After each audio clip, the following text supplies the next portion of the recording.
You've just witnessed a crime under ideal conditions. Good lighting, low stress. We even told you it was coming.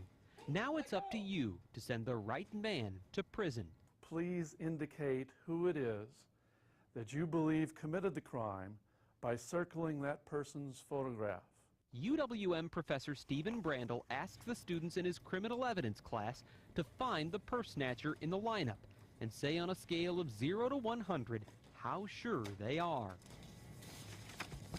Their answers are all over the place. 4 students think it's suspect number 3. 4 others pick number 6. 3 students circle number 5, and 1 student is 100% certain suspect number 1 is the purse snatcher. The real answer? None of the above. They're all wrong. Hey, let go! Of course, we never told you the suspect may not be in the lineup. The truth is, sometimes police don't tell witnesses that either. Now, in case you're feeling tricked, we'll give you one more chance with a totally new lineup later. But in the real world, second chances are hard to come by. Oh, God, baby, you're home. Yeah. Oh, God's closer. Stephen Avery spent 18 years in a Wisconsin prison for a rape he did not commit. I'm the woman who stood in court, pointed my finger at Mr. Avery and said, I am 100% certain that this is the man who assaulted me. On a summer day in 1985, Penny Burnson was jogging along the Lake Michigan shoreline when a man abducted her, then savagely beat and raped her.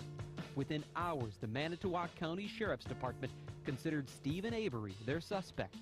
From her description, investigators made this composite sketch. They then showed her 2 lineups, first in pictures, then in person.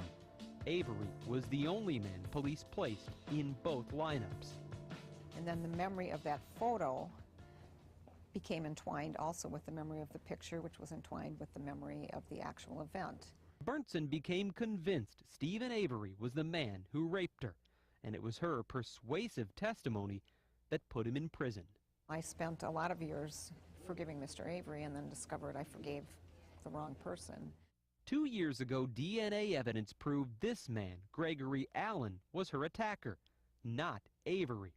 Now it's Burnson who's asking to be forgiven. If I apologized every second of every hour of every day, of every month of every year for the rest of my life, it would not give Steve back the time that he lost and the relationships that he lost. While Avery sat in prison, his wife divorced him.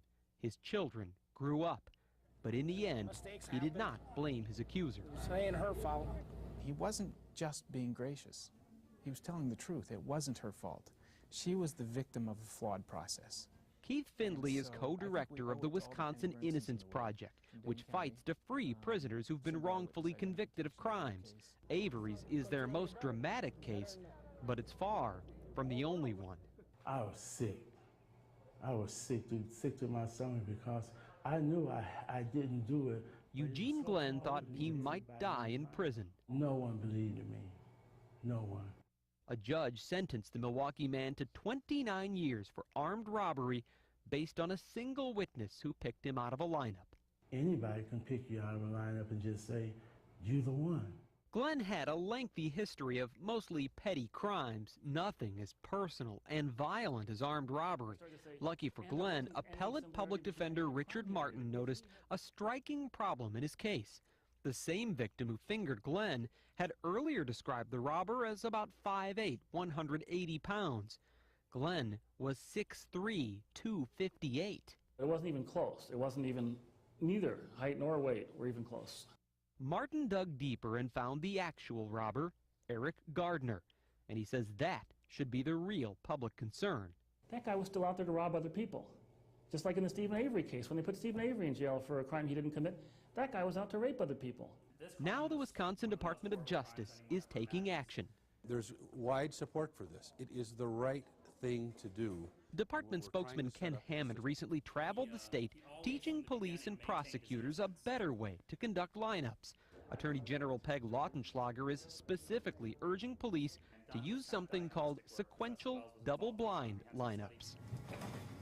Let go!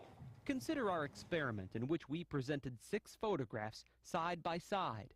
Human beings prefer to make what psychologists refer to as relative judgments. They like to compare one person to the next and pick out the one who looks most like the perpetrator, like their memory of the perpetrator. By definition, somebody in there is the one who looks most like the perpetrator. The new procedure involves showing only one suspect at a time. And a witness is called upon to make an absolute judgment as to whether that's the person who committed the offense or not. Double blind means neither the witness nor the person conducting the lineup knows who the real suspect is. That's designed to prevent police from cueing the witness, whether it's intentional or not.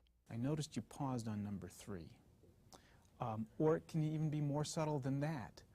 Just an expression that the witness may pick up. The Attorney General also recommends police give clear instructions that the real criminal may not be among the suspects presented. The hardest person to forgive in all this is myself. Not long after Stephen Avery walked out of prison, Penny Burnson went to meet with him, one-on-one, to apologize. And I whispered to him, "Steve, I'm so sorry." And he said back, "It's all right, Penny, it's over." And that was the most grace-filled statement that's ever been made to me, that someone who had lost so much of their life could look their accuser in the eye and say, "It's okay, it's over."